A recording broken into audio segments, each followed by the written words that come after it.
Welcome, this is tutorial 17.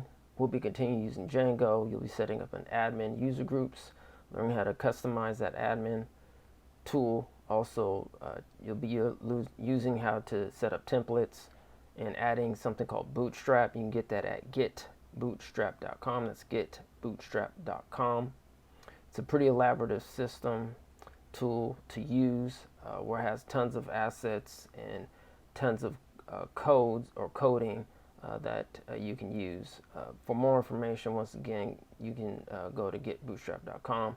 And also, in this tutorial, we'll be using what's important to note is these things called template tags, and those are with curly braces, single and double. All right, thank you. Please like, share, and subscribe.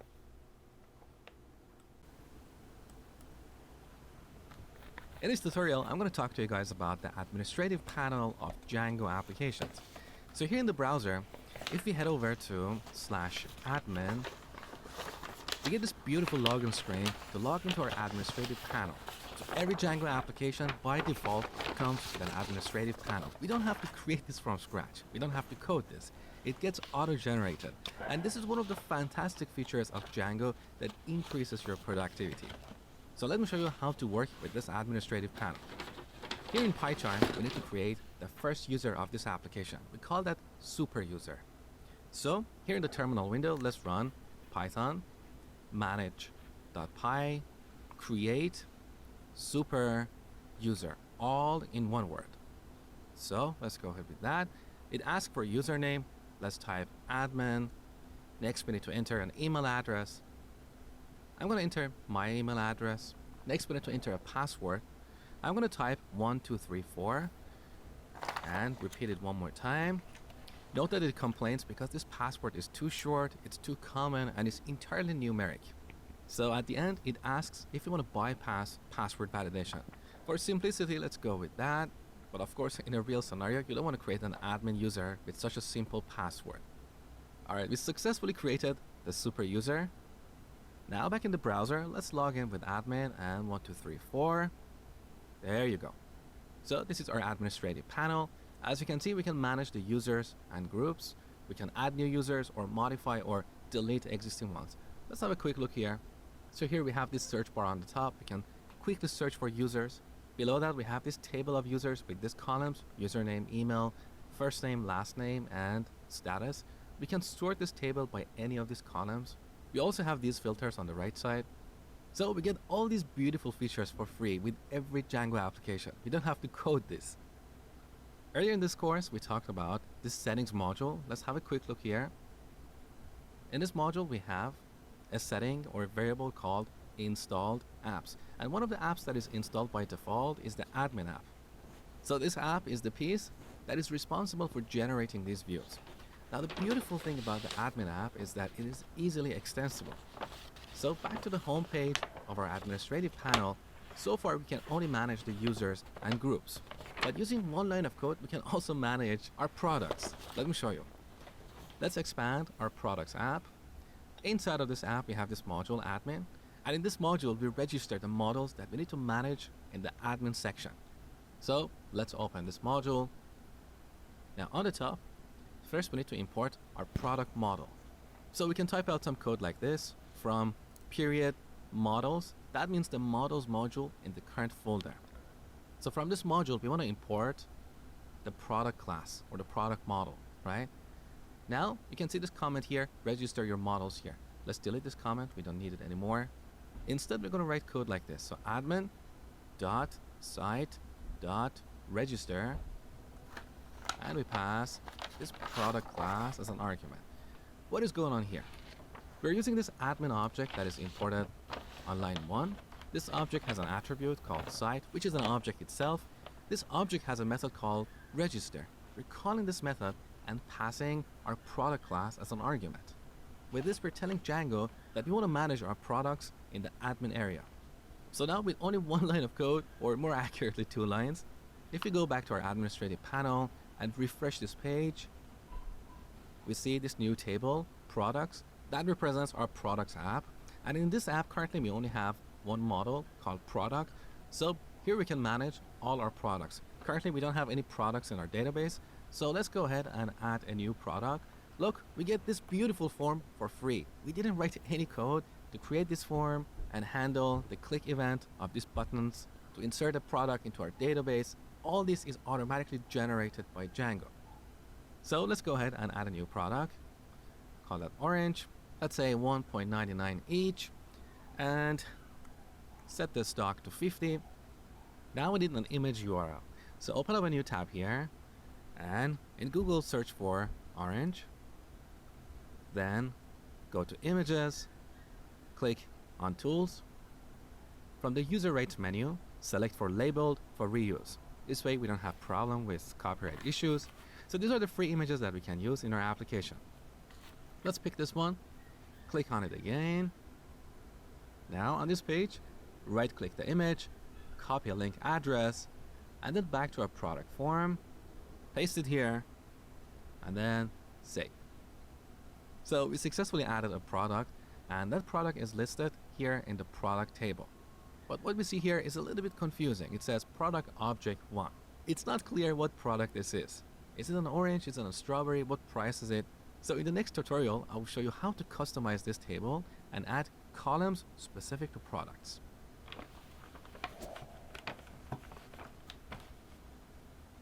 That is very easy. So back to PyCharm.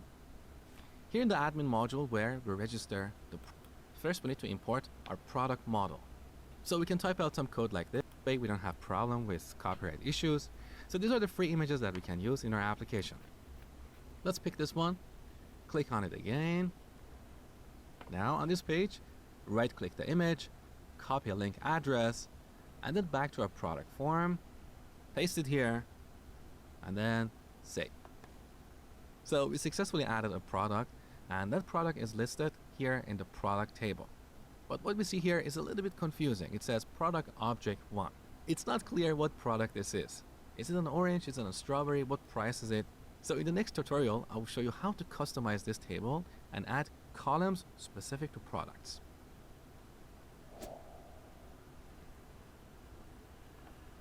In this tutorial, I'm going to show you guys how to customize this products table in the admin area. That is very easy. So back to PyCharm. Here in the admin module where we register the product class for administration, we need to create a new class called product admin. So we create a class called product admin. So this is the convention we follow in Django. We start with the name of our model, that is product, and then we add the suffix admin. Now we should inherit this class from admin.modelAdmin. What is going on here? Well, this admin is a module that we have imported on line 1. In this module, we have a class called modelAdmin, which provides all the common functionality for managing models in the admin area. So by deriving this class from the modelAdmin, this class inherits all this common functionality. Now, in the body of this class, we can override or change some of this functionality or attributes. For example, in this class, we have an attribute called list_display, and this attribute specifies the columns that should be visible in this table. So we set this to a tuple, and in this tuple we add one or more attributes of our product class. So let's quickly open up our product class. It's here in the models module. Okay, there you go. So our product class has these attributes: name, price, stock, and image URL. Now image URL, as you saw, is a long string, so we don't want to display that in our table.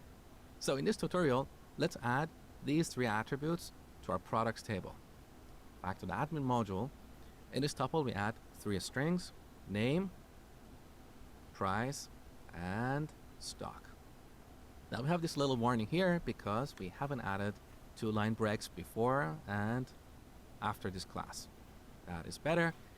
Finally, when registering our product class for administration, as the second argument, we need to pass this new class, product admin.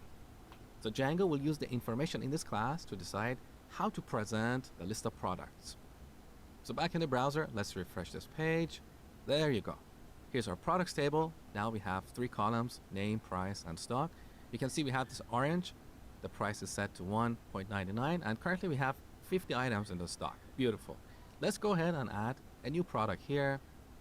Let's say strawberry, and the price 2.99, 30 for the stock, and finally we need an image URL.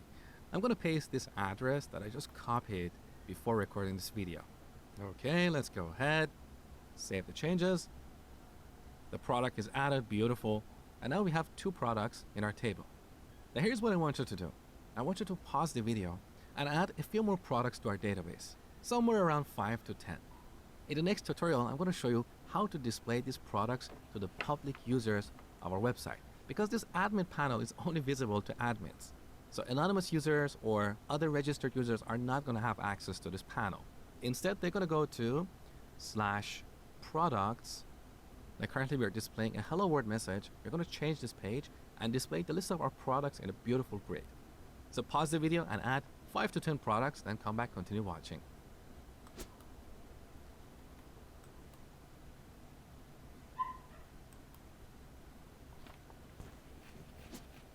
Currently in the admin area, we can only manage the products in the products app. So there is no way to manage the offers. So as an exercise, add the ability to manage the offers here. When we click the offers link, we should see a table with 2 columns, code and discount. So go ahead and implement this and then create a new offer. All right, here's my solution. In the admin module of the products app, on line 2, first we need to import the offer class. Next, we create a new class called offer admin. We derive this from admin.model admin. And here we set the list display attribute to a tuple with 2 items, code and discount. And finally, we need to register our offer model for administration. So admin.site.register offer and offer admin. That's it. Now, if we go back to the admin area and refresh the home page, we see the offers link here. Beautiful. Currently, we don't have any offers, so let's go ahead and add a new offer. I'm going to use a code like VCA 1010. Let's say 10% off all products. And discount, I'm going to set this to 0.1. Now, technically, in a real application, this code should be unique. But that's a topic for a future tutorial, so for now, don't worry about it. Let's go ahead and save this offer. Okay. Our offer is saved successfully. Beautiful. As you can see, in this table, we have 2 columns, code and discount.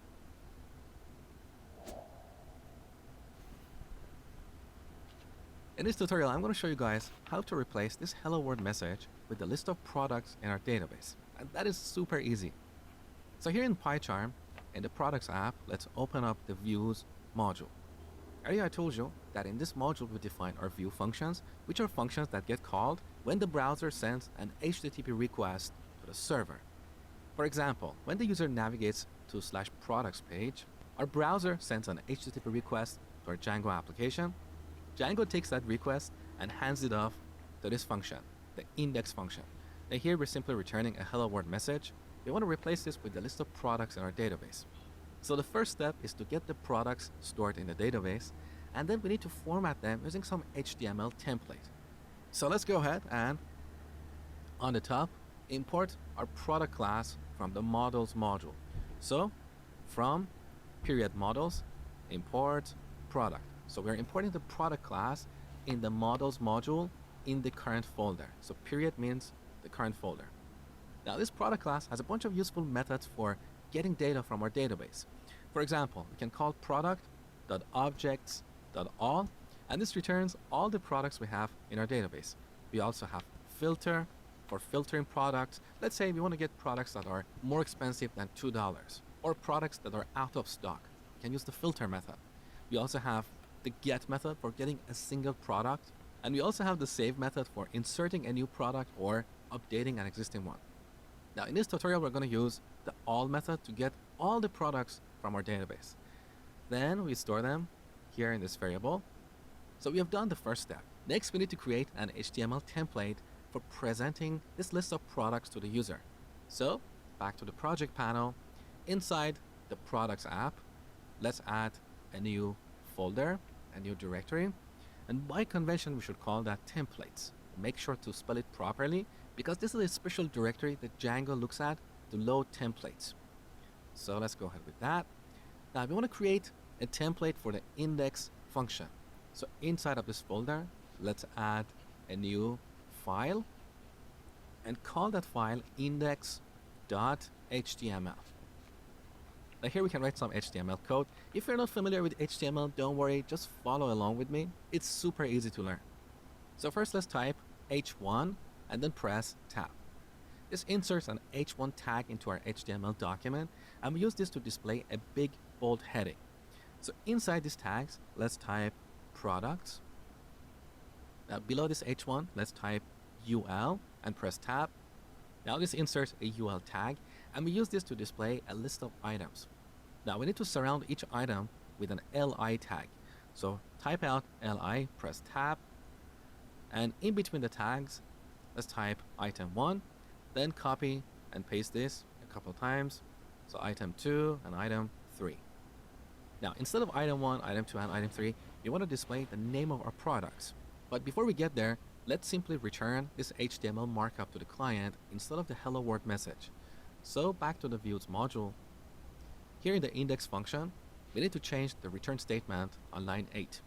So we want to call the render function. This function is already imported on the top on line 2.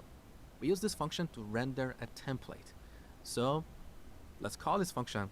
As the first argument, we need to pass this request object that we get as an argument to this function. So let's pass the request here. As the second argument, we need to specify the name of our template. So we pass here a string. What is the name of our template? That is index.html, right? Now, before going any further, let's go back to the browser and refresh this page. So instead of hello world, we see this products heading. This is the result of an h1 tag. And with ul and li tags, we see these bullet points over here. Beautiful. Now finally, we need to replace item 1, item 2, and item 3 with the list of our products. So back to our view function. As the third argument to the render function, we need to pass the list of products that we loaded from the database. So here we need to pass a dictionary. In this dictionary, we're going to add one key value pair. We're going to call the key products, but we could call it anything. It doesn't really matter. The value for that key should be the products object that we define on line 7. So here in our dictionary, let's add this key products, colon, and the value should be this products object. So let me break up what we have on line 8 over multiple lines so you can see it clearly. We're calling the render function with 3 arguments: the request object, the name of our template, and a dictionary that contains the data to be passed to this template.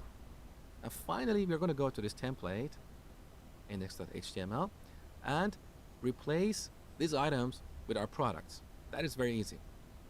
So just after the UL tag, I want you to type out a curly brace, followed by a percent, a space, a percent one more time, and a closing brace.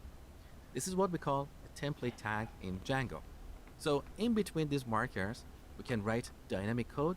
For example, we can add loops to repeat some instructions or write if statements to conditionally render some content. So here we want to write a for loop for product in products. So earlier in our view function, we passed these products here using a dictionary. Back to the view function, look, as the third argument to the render function, we pass this dictionary. This dictionary is called the context, so it provides data to be used in our templates. In this case, we have a property called products, and that is the reason we can access it here. So we are looping over these products. Now for each product, you want to render a list item.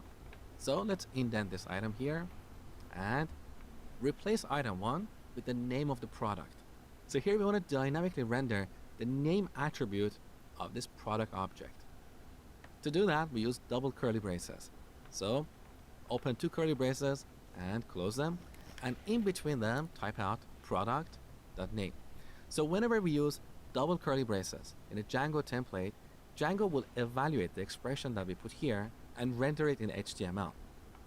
Now the last step is to end this for block, because Django, unlike Python, doesn't rely on indentation to determine the scope of a block. So right after this for loop, Once again, we add curly braces, a percent, and type out end 4. And then we close it here. Now we no longer need these items here, so let's delete them. Now back to the browser, let's refresh our page. So instead of item 1 to 3, we see the name of the products stored in our database. Now let's take this to the next level by displaying the price of each product right next to it. So back to our template, this is where we're rendering the name of the product. After the curly braces, let's add parentheses. Now inside of the parentheses, we want to dynamically render the price of each product. So once again, we use the double curly brace syntax to render some value dynamically. That is the value of product dot price, like this. Now back here, let's refresh the page. Now we can see the price of each product right here. Beautiful. We could also prefix that with a $sign. So before the curly braces, we add a $sign. And then when we refresh the page, we see the actual dollar value. So this is what I want you to take away in this tutorial. In Django templates, we have two special syntaxes. One is a curly brace and a percent. This is called a template tag, and we use this to dynamically execute logic. So in between these template tags, we can write for loops to repeat some code, or we can use if statements to dynamically render content. The other syntax we have is the double curly brace syntax, and we use this to dynamically render values in our HTML markup. So whatever we put in between them will get evaluated and written to the HTML markup. Now this page is pretty boring so far. In the next tutorial, I will show you how to convert these bullet points into beautiful cards.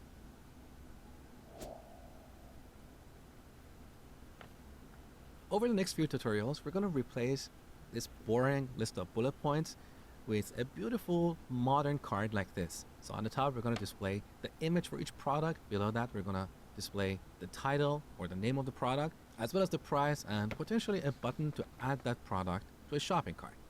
Now, to present something like this, we're going to use a framework called Bootstrap. It's a very popular framework for building modern and responsive applications. So head over to getbootstrap.com. On the home page, you should see something like this, and then go to the documentation. On this page, you can see how you can add this Bootstrap framework to your web applications. So if you scroll down, here you should see a starter template. So here we have some basic HTML markup. We want to bring all this HTML markup and store it in a template called base.html. So over here, you should see this copy button. Click that to copy this. Then back to PyCharm. In the project panel, inside of the templates folder, let's add a new HTML file. So a new file. We call this base.html. Now, with Command and V on Mac or Control and V on Windows, paste all this markup that we copied from Bootstrap website. Now, here on line 13, we have the body tag, and this is the container for what the user sees in a given web page. Now, in this example, we have an h1 tag for displaying a Hello World title. We want to replace this with something dynamic. So for each page in our application, we want to render something different. For example, when the user goes to the products page, over here, instead of this h1 tag, we want to render what we defined in index.html here. Okay, so back to base.html, let's delete this h1 tag. Once again, we're going to use a template tag. So curly brace, percent, curly brace. Now the template tag we're going to use is called block. And with this, we can define a block or a hole in this document.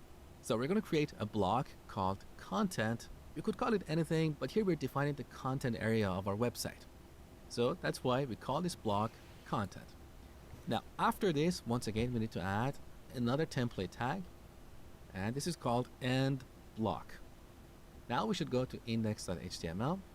On the top, we should tell Django that we want to extend this base template, which means we're going to use all the markup defined here. And this gives our applications a modern look and feel. So back to index.html. Once again, we're going to use another template tag. This one is called extends. So extend. What are we extending? The template defined in base.html. So here we add a string base.html. Now we want to fill the block or the hole that we defined in base.html with these fill lines. So once again, we add a template tag, block. What is the block that we're filling? That is the content block, right? And we close it here. So now all this markup is going to go in the content block. Now finally, we need to close this block. So after the last line, let's add another template tag and block. Now to make this code cleaner, I would prefer to select these few lines that belong to the content block and indent them like this. This is not required, but it just makes our code easier to read. So with these changes that we made in this tutorial, when Django tries to render this page, first it will look at base.html, so it will take all the markup defined in that file, and then it's going to fill this content block with the markup we have defined here.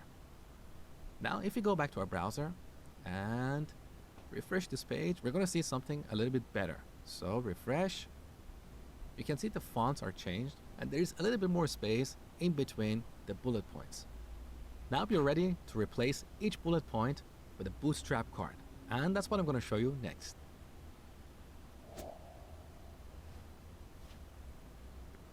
In this tutorial, I'm going to show you how to display these beautiful cards on our products page. Now note that this page is responsive, so if you view it on a small mobile device, we're going to have one card on each row, like this. And if you view this on a bigger screen, we're going to have more columns or more cards on each row. So let me show you how to build this. First, head over to getbootstrap.com, click on the documentation. Here on the left side, you can see a link called Components. On this page, you can see all the components that are defined in Bootstrap. These are the components that we can add to our web pages to make them beautiful and modern. So, the component that we're going to use is called a card. Over here, you can see an example of a card. And right below that, you can see the markup that we need to use to render something like this. So, let me resize the screen. Okay. On the top right corner, we have this button. Copy this markup. Now back to index.html. Instead of rendering a UL and a bunch of LIs, we want to render a bunch of divs. Because with UL and LI, we'll get bullet points, but we don't want to display bullet points here. So right below the h1 tag, type out div.row and then press tab. So this creates a div with the class row.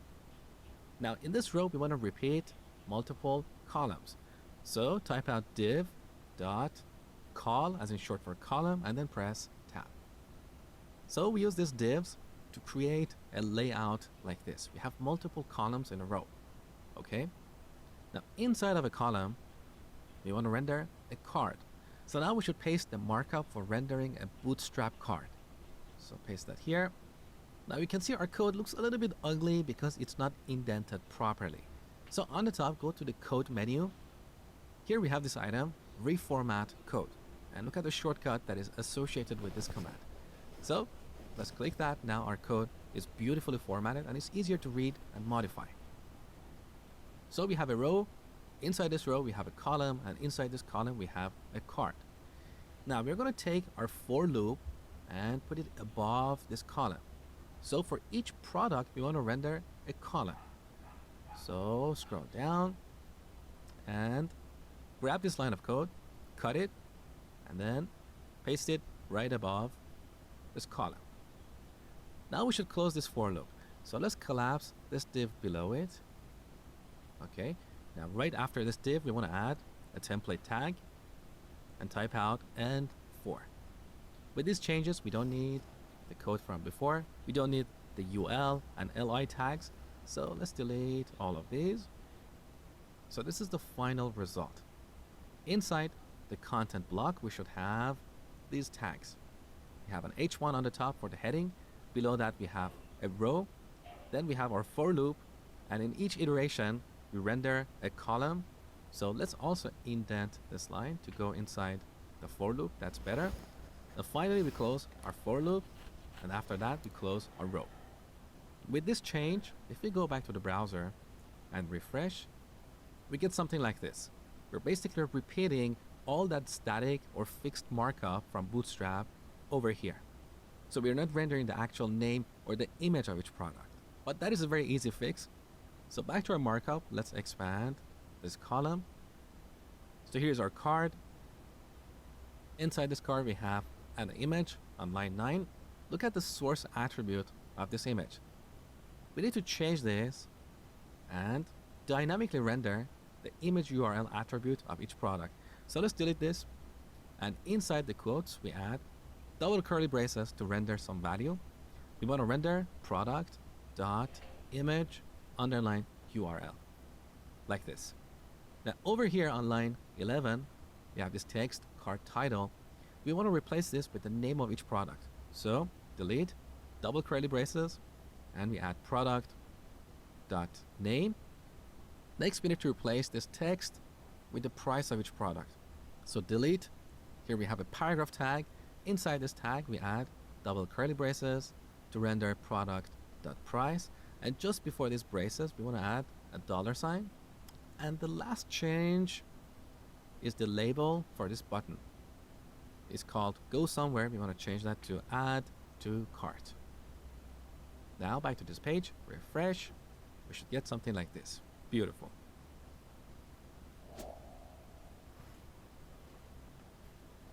In this tutorial, I'm going to show you a couple of techniques for improving the look and feel of this page. First, we're going to add a navigation bar on the top, and then we're going to add some padding around these elements. Currently, this product card is way too close to the left side of the screen, so we should add some padding to let this page breathe. Now, to add a navigation bar, once again, we go to the Bootstrap website, look at the documentation for the navbar component. So here's the navbar. Now, if you scroll down, you can see a typical navbar. So we can have these links, we could have a drop down, we could have a search bar.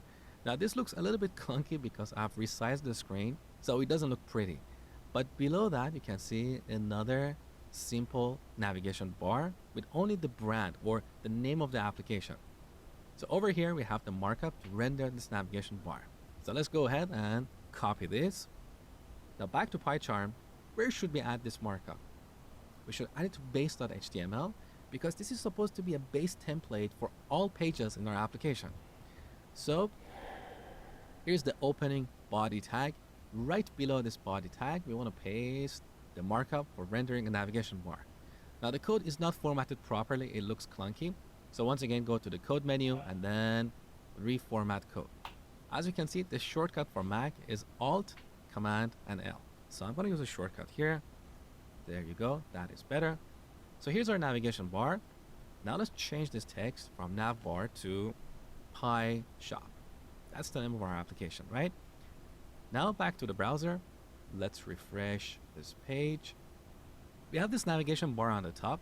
Let's go back to PyCharm and make a slight change in the structure of our application.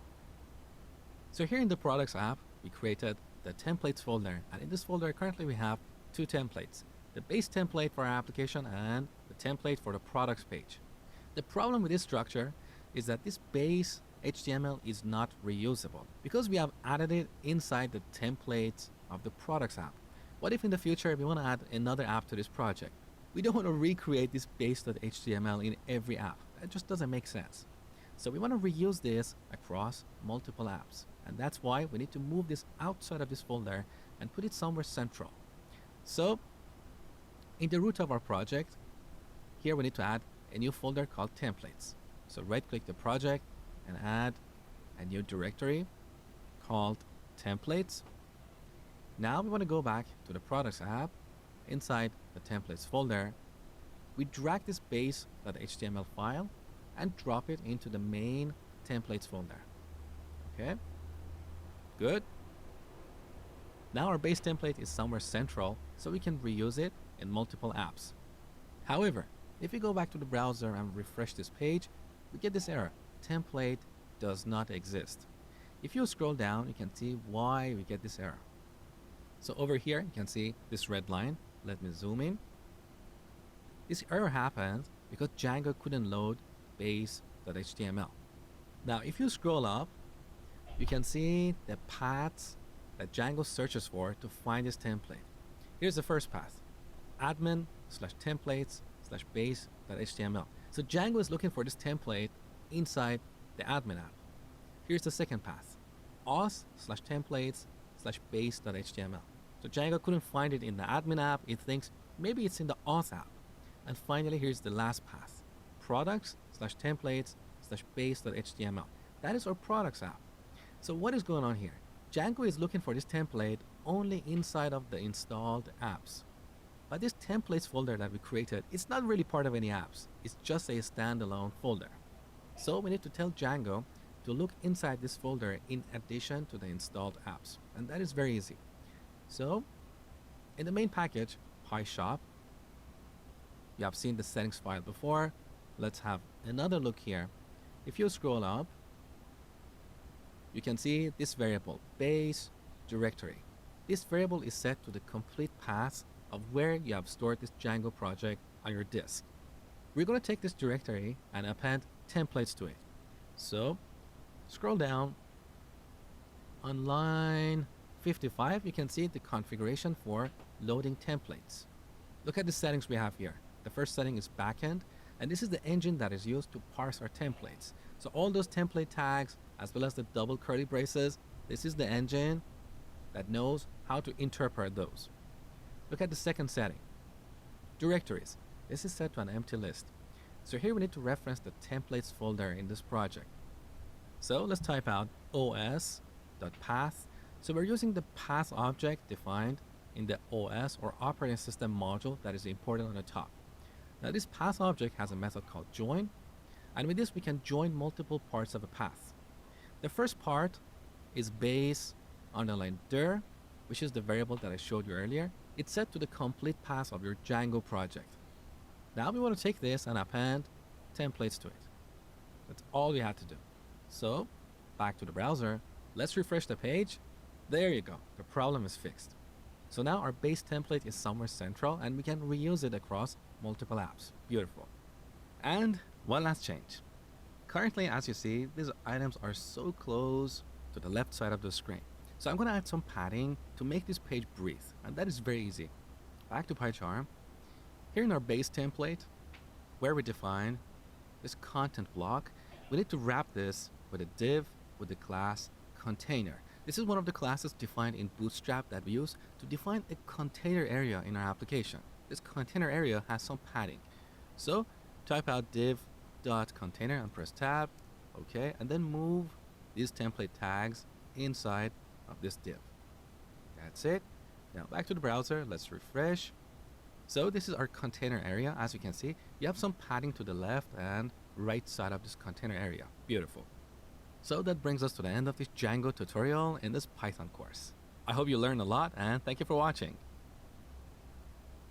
So that was a short and sweet introduction to Django. But Django really requires its own course, and I'm planning to create a comprehensive course on the topic in the near future.